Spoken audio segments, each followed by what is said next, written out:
नमस्ते दोस्तों। आज के वीडियो में ध्रुव योग से संबंधित पूरी जानकारी प्राप्त होगी। ध्रुव योग में किस प्रकार का काम करना शुभ होता है, इसके बारे में जानेंगे, इनके उपायों को समझेंगे और अंत में ध्रुव योग से संबंधित कुछ कुंडलियों के माध्यम से इस ध्रुव जन्म योग को अच्छी तरीके से समझने की कोशिश करेंगे। जिस प्रकार हमारे आकाश मंडल में 27 नक्षत्र होते हैं और ये नक्षत्र प्रत्येक व्यक्ति को प्रभावित करते हैं, उसी प्रकार योग भी 27 होते हैं। यह योग सूर्य और चंद्रमा की गति के अनुसार निर्धारित होती है। ये योग हमारे पूर्व जन्मों में किए गए अच्छे या बुरे कर्मों के अनुसार ही हमारी कुंडलियों में निर्धारित होती है। जब हमारी कुंडलियाँ तैयार की जाती है तो उसमें पंचांग भी होते हैं। पंचांग 5 अंगों से मिलकर बनता है: तिथि, वार, नक्षत्र, योग और करण। यही योग जन्म योग कहलाते हैं। योग 2 प्रकार से देखे जाते हैं। पहला योग, जब कोई मुहूर्त देखा जाता है, यानी किसी प्रकार के मांगलिक कार्यों में, जैसे शादी, विवाह, गृह प्रवेश, पेपर हस्ताक्षर, बच्चों का नामकरण करना हो, मुंडन हो, जमीन की खरीद बिक्री इत्यादि, जब भी कोई शुभ मुहूर्त के लिए पूछा जाता है तो इन्हीं 27 योगों में से शुभ योग देखकर बताया जाता है। शुभ योगों में किया गया कोई भी कार्य का परिणाम शुभ होता है, सफल होता है। और यदि अशुभ योगों में कोई भी शुभ कार्य किया जाए, उसकी शुरुआत की जाए, तो वो काम पूर्ण नहीं होता है, या असफलता मिलती है, या बड़ी कठिनाइयाँ झेलनी पड़ती है। इसीलिए हमारे जीवन में इन योगों का काफ़ी महत्वपूर्ण भूमिका होता है। और दूसरा, यह योग बच्चे के जन्म के समय भी देखा जाता है कि बच्चा किस योग में पैदा हुआ है। यदि वो बालक शुभ योग में पैदा होता है तो उसकी ज़िंदगी में कठिनाइयाँ कम होती हैं, संघर्ष कम होते हैं। यदि ज़िंदगी में परेशानियाँ आती भी हैं तो ऊपर वाले की कृपा इनके ऊपर बनी रहती है और ये आसानी से उन परेशानियों से दूर हो जाते हैं। और यदि बालक अशुभ योग लेकर पैदा हुआ है तो उस बालक की ज़िंदगी में संघर्ष हमेशा बना रहता है और चुनौतियां बार बार उनकी ज़िंदगी में आती हैं और वो उससे लड़ते भी हैं। हालांकि ऐसे बालक अपनी चुनौतियों से साहसी भी बनते हैं और काफ़ी नाम भी कमाते हैं। कुंडली में योगों के साथ साथ नक्षत्रों को भी देखा जाता है और ग्रह तो महत्वपूर्ण होते ही हैं। तो इसी 27 जन्म योगों के क्रम को आगे बढ़ाते हुए आज ध्रुव योग की चर्चा करते हैं। ध्रुव योग 27 जन्म योगों में से इसका क्रम 12वां आता है। यह एक शुभ योग है, शक्तिशाली योग है। ध्रुव का मतलब स्थिर होता है, यानी जिसमें दृढ़ता हो, स्थिरता हो, अविचल हो, किसी भी काम में विश्वसनीय के साथ वो आगे बढ़ता है। आकाश में पृथ्वी से देखने पर ध्रुव तारा एक जगह स्थिर दिखाई देता है। वो इसीलिए क्योंकि ध्रुव तारा पृथ्वी के घूर्णन अक्ष के साथ संरेखित है। पृथ्वी की अपनी धुरी पर घूमने के कारण अन्य सभी तारे आकाश में घूमते हुए दिखाई देते हैं, लेकिन चूंकि ध्रुव तारा घूर्णन अक्ष के ठीक ऊपर स्थित है, इसीलिए यह एक ही स्थान पर स्थित प्रतीत होता है और यह पृथ्वी के घूर्णन धुरी के साथ है, इसीलिए एक ही स्थान पर यह स्थित प्रतीत होता है। इसी प्रकार जिस किसी भी बालक की पत्रिका में ध्रुव जन्म योग होता है, उसमें उसके कामों में विवेकशीलता और स्थिरता के साथ साथ काम को पूरी लगन से पूर्ण करने वाले होते हैं।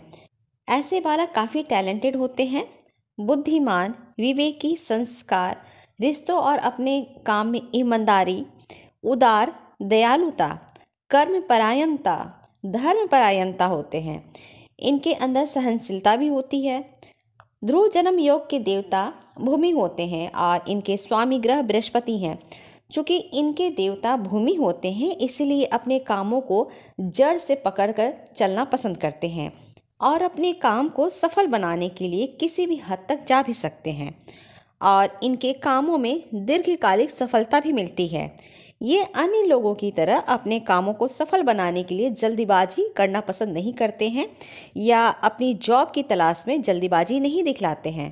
काफ़ी धैर्यपूर्वक, स्थिरता और अस्थायी बुद्धि के साथ अपने काम को अंजाम देते हैं। ऐसा काम ढूंढते हैं जिसमें एक निश्चित स्तर पर पहुंचने के बाद वहां लंबे समय तक ये टिके रहें। इनके निर्णय में परिपक्वता होती है, सुनियोजित तरीके से काम करते हैं, जिससे उन्हें अपने कार्यस्थल में रहने वाले सहकर्मियों और वरिष्ठों का विश्वास जीतने में मदद मिल सके। ऐसे लोग राजनीति के क्षेत्र में भी काफ़ी सफल होते हैं। अपने अडिग, अटल और स्थिर स्वभाव की वजह से अपने विचारों, सिद्धांतों से पीछे बिल्कुल नहीं हटते हैं। चाहे उनका अपना व्यवसाय हो, जॉब हो, फिल्मी दुनिया हो या राजनीति के क्षेत्र में हो, किसी भी क्षेत्र में ये लोग अपनी मेहनत, अपनी बुद्धि, अपनी स्थिरता की वजह से एक जगह डिगे रहते हैं। अपने शांत और विवेकी स्वभाव के कारण परिवार और अपने कार्य व्यवसाय में शांति का माहौल बनाते हैं। इनके अंदर स्थिरता होती है, दृढ़ता होती है। चरित्र इनका सकारात्मक होता है, जो कि ध्रुव योग के देवता भूमि होते हैं और इनके स्वामी ग्रह बृहस्पति हैं। तो कुंडली में बृहस्पति की स्थिति को देखना बहुत ही जरूरी होता है। साथ में सूर्य, मंगल को भी देखना होता है। यदि जातक की कुंडली में बृहस्पति की स्थिति सही नहीं होती है तो ध्रुव जन्म योग की शुभता में समस्या आ जाती है। इसके लिए इस जन्म योग की सफलता का सुख पाने के लिए विष्णु सहस्त्र नाम का पाठ करना चाहिए, विष्णु जी की पूजा करनी चाहिए, ध्रुव तारा की भी पूजा करें, विष्णु के मंत्रों का जाप करें, ब्राह्मणों का या वरिष्ठ बुजुर्गों लोगों की सेवा करें, गाय की सेवा करें, समय समय पर मंदिर जाएं, पूजा अनुष्ठान कराएं इत्यादि। ये सभी काम करने से ध्रुव योग का आप लाभ उठा सकते हैं। अब जानते हैं कि ध्रुव योग में कौन सा काम करना शुभ होता है। तो इस योग में जिस काम में स्थिरता हो वैसा काम करना शुभ होता है। जैसे भवन का निर्माण हुआ, गृह प्रवेश, अस्थायी संपत्ति की नींव रखना, बैंक का खाता खुलवाना, धार्मिक पूजा स्थान, पढ़ाई की शुरुआत करना, नौकरी की शुरुआत करना, जमीन की खरीदारी, पेपर में हस्ताक्षर इत्यादि ऐसे काम जिसमें स्थिरता हो वैसे काम की शुरुआत ध्रुव योग में की जाए तो सफलता मिलती है। ध्रुव योग को और भी अच्छे तरीके से समझने के लिए कुछ प्रतिष्ठित और प्रसिद्ध लोगों की कुंडलियों से इस ध्रुव योग को समझते हैं। पहली कुंडली देवानंद की है। ये हिंदी सिनेमा के एक मशहूर अभिनेता, निर्माता, निर्देशक और लेखक भी थे। ये भारतीय सिनेमा के इतिहास में महान और सबसे सफल अभिनेताओं में से एक रहे हैं। इनका जन्म 26 सितंबर 1923 को 9:30 के लगभग गुरदासपुर में हुआ था। ध्रुव योग है इनका। इनकी कुंडली में गुरु लगन में ही स्थित है। सूर्य मित्र राशि कन्या की राशि में स्थित है और मंगल इनका काफ़ी मजबूत स्थिति में है, एकादश भाव में है। मीन राशि है इनकी और रेवती नक्षत्र। तुला लगन है और लग्नेश वसरते कन्या राशि में नीच के होके बैठे हैं, परंतु मित्र राशि में भी हैं, मित्र के साथ हैं और शुक्र 12th हाउस में बहुत ही अच्छा रिजल्ट देते हैं। इन्हें 100 से भी अधिक फिल्म फेयर पुरस्कार मिले। दूसरी कुंडली आशा भोसले की है। इनका जन्म 8 सितंबर 1933 ईस्वी में लगभग 9:30 बजे शाम के वक्त, रात के वक्त सांगली में हुआ था। मेष राशि है इनकी और मेष लगन भी है, भरणी नक्षत्र। बृहस्पति 6th हाउस में है जो कि इनके भाग्यश बनते हैं। इनका जीवन काफ़ी स्ट्रगल रहा था, परंतु अपने अडिग स्वभाव के कारण एक जगह अपने काम में स्थिर रहीं। सूर्य पंचम भाव में खुद की राशि सिंह राशि में है और काल पुरुष में पंचम भाव सूर्य की ही राशि होती है। और मंगल जो कि इनके लग्नेश है, चतुर्थेश चंद्रमा से संबंध बना रहे हैं। ये एक भारतीय पार्श्व गायिका, उद्यमी, अभिनेत्री भी रही हैं। तीसरी कुंडली बिल क्लिंटन की है। ये संयुक्त राज्य अमेरिका के 42वें राष्ट्रपति रहे हैं। इनकी कुंडली में बृहस्पति 4थे स्थान पर स्थित है और सूर्य भी सिंह राशि में अपनी खुद की राशि द्वितीय भाव में स्थित है। मंगल की भी स्थिति मजबूत है, तीसरे भाव में है। इनका जन्म 19 अगस्त 1946 को सुबह के लगभग 5 बजे हुआ था। ध्रुव योग है इनका। मेष राशि और भरणी नक्षत्र। इन्होंने अमेरिकी अर्थव्यवस्था में काफ़ी सुधार किया था, जिससे लंबे समय तक शांतिपूर्ण विस्तार का नेतृत्व हुआ।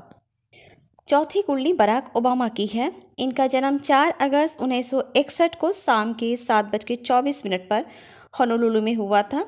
मकर लगन है इनकी और लगन में ही देवगुरु बृहस्पति देव शनि की मकर राशि में है, जहां बृहस्पति नीच के हो जाते हैं, परंतु शनि भी बृहस्पति के साथ हैं, जिससे नीच भंग भी इनका हो रहा है।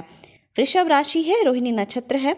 सूर्य 7th हाउस में है, मित्र की राशि चंद्रमा की राशि में स्थित है और बुध के साथ भी हैं। और मंगल भी अष्टम भाव में राहु के साथ हैं, मजबूत स्थिति में बने हुए हैं। ये अमेरिका के 44वें राष्ट्रपति हैं। 5वीं कुंडली धीरूभाई अंबानी की है। 28 अगस्त 1932 ईस्वी में सुबह के लगभग 6:30 बजे बेरौल में इनका जन्म हुआ था। धनु लगन है इनकी, बृहस्पति 10वें भाव में स्थित है, सूर्य लगन में है और मंगल 9th हाउस में बलवान स्थिति में बैठे हुए हैं। ये एक भारतीय उद्योगपति थे जिन्होंने रिलायंस इंडस्ट्रीज की स्थापना की थी। ये गुजरात के एक साधारण फैमिली से बिलोंग करते थे और इन्होंने अपनी मेहनत से, दृढ़ता के बल पर अपने व्यावसायिक सूझबूझ समझदारी से एक विशाल साम्राज्य खड़ा किया। 6ठी कुंडली भगत सिंह की है। इनका जन्म 19 अक्टूबर 1907 ईस्वी को सुबह के लगभग 9 बजे फैसलाबाद में हुआ था। वृश्चिक लगन है इनकी, मंगल 3य भाव में उच्च के होके बैठे हैं। बृहस्पति भी 9वें भाव में उच्च के होके मंगल को दृष्ट कर रहे हैं। सूर्य 12th हाउस में तुला राशि में नीच के हैं पर शुक्र के साथ हैं, नीच भी भंग हो रहा है इनका। मीन राशि है इनकी, उत्तर भाद्रपद नक्षत्र है इनका, शनि का नक्षत्र है। ये एक भारतीय स्वतंत्रता क्रांतिकारी सेनानी रहे थे जिन्होंने देश की आज़ादी के लिए बहादुरी से लड़ाई लड़ी, जिन्हें 23 वर्ष की आयु में ही ब्रिटिश अधिकारियों द्वारा फांसी दिए जाने के बाद भारतीय स्वतंत्रता आंदोलन के लिए नायक के रूप में इन्हें सम्मानित किया गया था। 7वीं कुंडली लालू प्रसाद यादव की है। 11 जून 1948 सुबह के लगभग 3 बजे गोपालगंज में इनका जन्म हुआ था। मेष लगन है इनकी, मंगल 5वें भाव में सिंह की राशि में है, मित्र की राशि में। सूर्य 2य भाव में स्थित है और गुरु भाग्य भाव में अपने ही मूल त्रिकोण राशि धनु राशि में बैठे हुए हैं। कर्क राशि है इनका, पुष्य नक्षत्र। ये बिहार के जनता दल के अध्यक्ष हैं। इनके मजाकिया, तेज तर्रार और बेबाक वाणी से सभी लोग वाकिफ हैं। 8वीं कुंडली सरोजनी नायडू की है। सिंह लगन की कुंडली है। सूर्य 7वें भाव में है, मंगल 5th में और गुरु 6th हाउस में राहु और बुध के साथ हैं। 6th में और 8th में ये दोनों भावों का परिवर्तन योग है। तुला राशि और विशाखा नक्षत्र है इनकी। ये एक भारतीय कवित्री, कार्यकर्ता और राजनेता थी। इन्होंने भारत के स्वतंत्रता आंदोलन में महत्वपूर्ण भूमिका निभाई, महिलाओं के अधिकारों के लिए लड़ाई लड़ी और स्वतंत्र भारत की पहली महिला राज्यपाल भी बनी। ये एक प्रख्यात कवित्री थी जिनकी कविताओं को उनके रंग और काव्यात्मक गुणवत्ता के कारण इन्हें भारत कोकिला का उपनाम दिया गया था। 9वीं कुंडली शशि कपूर की है। मकर लगन है इनका और लगन में ही शनि से परिवर्तन योग में है। मकर राशि में गुरु हैं और मीन राशि में शनिदेव बैठे हैं, परिवर्तन राजयोग में है। राशि इनकी कन्या है, चित्रा नक्षत्र। 10वीं कुंडली हेमा मालिनी की है। इनका जन्म 16 अक्टूबर 1948 को रात के लगभग 12:30 बजे तिरुचिरापल्ली में हुआ था। कर्क लगन की कुंडली है इनकी, चंद्रमा 9वें भाव में है। मीन राशि है इनकी, उत्तर भाद्रपद नक्षत्र। गुरु बृहस्पति अपने ही मूल त्रिकोण राशि धनु राशि में 6th हाउस में है। सूर्य 3य भाव में है और मंगल अपनी ही राशि वृश्चिक राशि में 5वें भाव में स्थित है। ये एक भारतीय फिल्म जगत की बहुत ही खूबसूरत और प्रसिद्ध अभिनेत्री और नृत्यांगना है। तो इन सभी कुंडलियों से हम लोग ध्रुव योग को अच्छी तरीके से समझ सकते हैं। इन सभी के जिंदगी में अपने अपने कार्य क्षेत्रों में स्थिरता के साथ काम करते हुए लोग आगे बढ़े हैं, अपने रास्ते से भटके नहीं हैं, अडिग रहे हैं और स्थिर रहे हैं। आज के लिए इतना ही। मेरे अगले वीडियो में फिर से इसी तरीके की रोचक जानकारियों के साथ उपस्थित होंगे। तब तक के लिए धन्यवाद। नमस्ते।